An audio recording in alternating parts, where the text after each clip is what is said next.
Ellyse, great knock by you today. Talk us through the innings and sort of, I guess, what sort of went for you out there. I think very much off the platform of like an amazing opening partnership there between Phoebe and Georgia. I think it was really easy to just come in and have some fun today. They just set us up so perfectly, and we've had lots of conversations about our batting in the last week or so and where we want to sort of move that to. So I guess today just provided a really good opportunity to do that, and I guess I was just fortunate to come out at 3 and have that chance. But yeah, to me, it was probably just the way it was set up by Phoebe and Georgia at the start there. They just set the tone really well. And I think, our run rate was around 6 from the get-go, which makes it really easy to lay a platform. You were out there when Georgia made 100 as well. I mean, for somebody to come in 21 years old, get the opportunity, she's really seized it, hasn't she? Yeah, and not to mention I think it was at 46 not out the game before. She's just really unflappable and just seems to take every opportunity in her stride. So that was really, really cool for her today. And nice to know, I think, for our group as well, just how much depth and talent we have in our batting order, which makes it really competitive for spots. So, yeah, for Georgia to make the most of the chance that she's got off a really good Big Bash season is great, and I think everyone enjoyed watching that today. It feels almost rough on her a little bit that she's not in the squad for the next one-day series. Do you think she's going to keep pushing her case for selection, even though obviously Ellyse Healy is someone who's very good who's going to come back? Yeah, I think that's all you can ask of any player, is to continue to push everyone around them and play the best they can and make the most of any opportunity they get. And I think that's not just for Georgia, that's our whole batting order. We bat right the way to 8 or 9. So there's probably a group of girls that would love to be batting higher. So I think what we're really trying to do is just encourage everyone to make the most of any opportunity they get. And if they're able to seize that, I think, rewards come, whether it's straight away or down the track. In Georgia's case, she's firmly put herself in the mind of the team and selectors going forward, that's for sure. Hi Ellyse, congratulations today. Can you just take me through what your plans were when you guys came out today after you won the toss, right? When you planned out how your batting innings was going to be, did you all think that you were going to go as aggressively as you ended up going? I think sort of mentioning, we've been chatting a lot about our batting, and any given day, you can't plan exactly what's going to happen, but you can have a style or an intent that you sort of really wanting to achieve. And I thought today, sort of said it before, like Phoebe and Georgia just set that tone from the get-go. So, it was such a great example for the rest of us to follow. And I think it felt like the conditions were slightly easier today from a batting perspective. Second game on that wicket. And it was just looked like everyone played to their strengths, and when you do that and you're successful with that, I think you're going to have a good day with the bat. So it was great. What were the conversations between you and Georgia like, especially when you came out to bat? Did she give you any intel on the wicket or what you could do maybe? Not really, not in a bad way. I think we're really looking forward to the opportunity. She was obviously very much in her groove by then and really settled, and I think it was just for me to kind of try and get myself in as quickly as possible and keep the game moving forward. So that's really all we talked about. I think they chopped and changed bowlers a little bit through that stage, so just appropriate plans for that and perhaps who's better match up for different bowlers, but nothing special. Just last one from me. This is a big World Cup year. We've got that 2025 World Cup in India next year, and the preparation for you guys is bookended by India in a lot of senses. What does that look like for you when you sat before this series, right? When you all sat down as a leadership group, especially because you have Alyssa sitting out, you have Talia coming in and taking on this responsibility.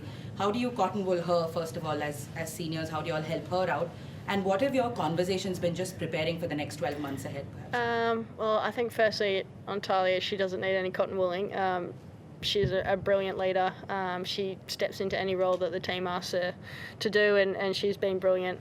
Midge has been around too, which has been great, and obviously Ash stepping into the vice captaincy. She's got a lot of support, but she also doesn't need it in the way that she leads. So I think from that perspective, we're really fortunate to have a strong leadership group. And then talking about 50 over cricket, I just think every opportunity we get to play as a squad, we want to play well, and we're lucky to have a good depth of players too. So it's really about everyone just making the most of their opportunities and also playing the role that the team's asking of them on any given day. And I think if we do that going forward, everyone's going to take lots from that, learn lots of lessons, develop their style and feel confident with that. So yeah, I think every ODI that we've got from here to the World Cup is really important.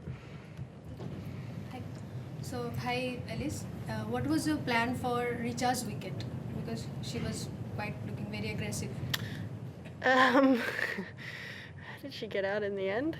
I can't remember. Bowled by Kingy. That's right. Yeah. No, Richard played really well, and I think like a great opportunity for her to open.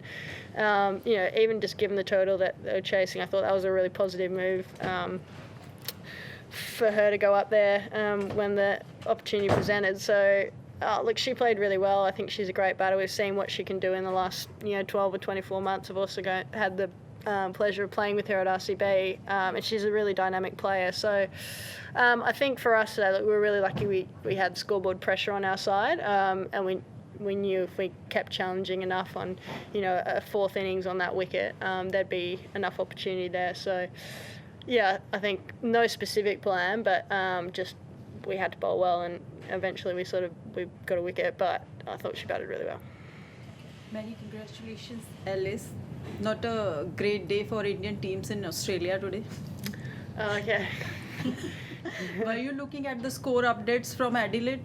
Look, with all due respect to the men's game, we're playing a game of cricket at an international level for our country, so we're pretty interested in our scores. So I don't know what the score in the test has been, but So, clean sweep in mind before the Waka game? yeah, we want to win the next game, definitely. But importantly, we want to play the way that we've been playing, which I think has been really positive. First game, we bowled exceptionally well. Today, we batted exceptionally well and then backed it up in the field. So yeah, the Wacker's going to be another challenge, a different deck, different conditions. I think it's going to be hot.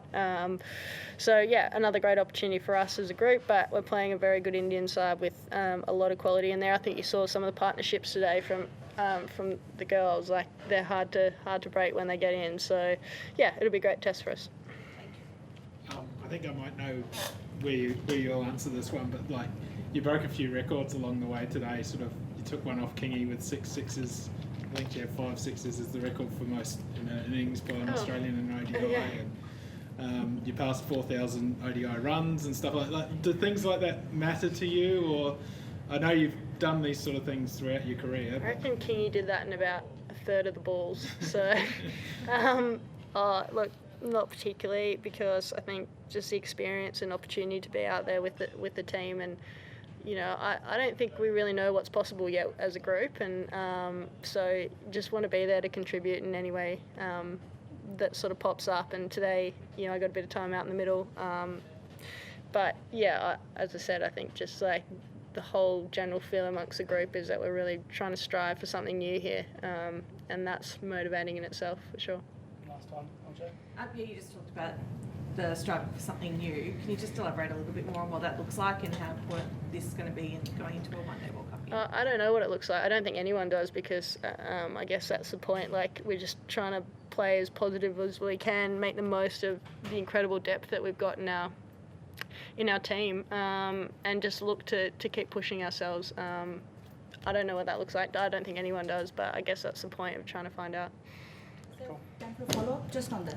Final Yeah, one. final I one. gotta go. You spoke about not knowing what the future looks like, right? I just wanted to check in with you. After that T20 World Cup, you all had no time. You just dove right into the WBBL. What was just that processing of that campaign looking like? Because it was not like you guys had a bad game. It's just that one knockout loss, Yeah. and then it just came crashing down. Just what was that like for you? Just that phase? Yeah, well, when we got together for this particular series, we had a chance to review the World Cup, which I think in a lot of respects is nice to have about a month or so and let the emotion fall out of it, and then just talk really candidly with one another around where that went wrong. But as you said, like, it was one game. I think we're wanting to look more broadly than that as just a group of where we want to take our game, regardless of what happened that semi-final. It's always a nice catalyst when you've had a loss to then be able to discuss things. But I think, for us as a team, we just want to keep pushing the boundaries, and that's beyond, World Cup semis and results, and more, how we play.